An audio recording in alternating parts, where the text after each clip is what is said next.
Well, the heatwave first started in Iberia last Saturday, and that's when temperatures started to go over 40 degrees, and AirMet, the forecasting office for Spain, issued their first alerts, and Portugal did as well, their advisories for the high heat and that there was a heat wave coming.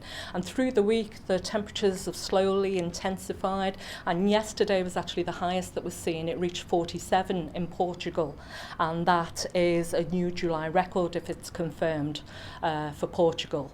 And was only 0.4 degrees off the overall record for Portugal as a country, which is 47.4.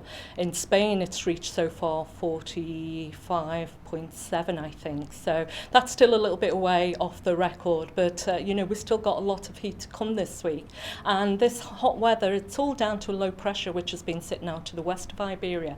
And what it's been doing, it's been pumping and pumping this hot air across us, and it's now going to spread across France and into the UK. Like you mentioned, we're seeing unprecedented temperatures, but how will this affect Gibraltar? When we look at the chart behind you, it does look like high temperatures are set to sweep the rock. Is that the case? No, not really. I mean, we've got the hot air over us. That's one thing that you're seeing. This chart shows what the temperatures are like at 850 millibars. It's a forecast chart, which is around 5,000 feet.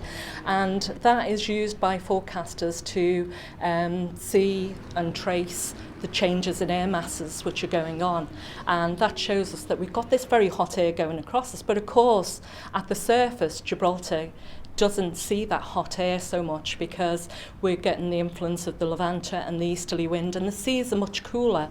They're around 19 degrees, so that is having the impact and pegging our temperatures back. And what we've seen over the last week, while Spain's been seeing temperatures into the 40s, we've had temperatures nearer 26, 27 degrees.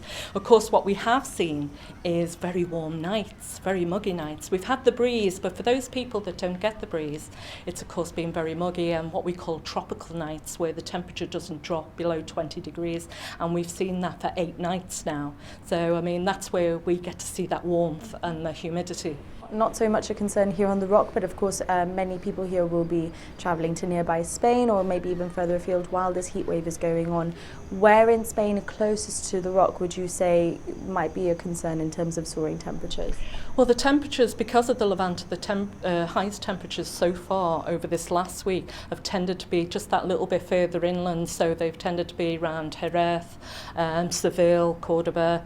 There have been some warmer temperatures not far from Cadiz. I mean, at night, Cadiz sometimes hasn't dropped below 29 degrees. So, if you don't like the warm nights, that's something to worry about. But I think in this sort of case, it's always best to go to the coast, isn't it? So we're perfectly placed in Gibraltar to stay at home and to avoid that heat.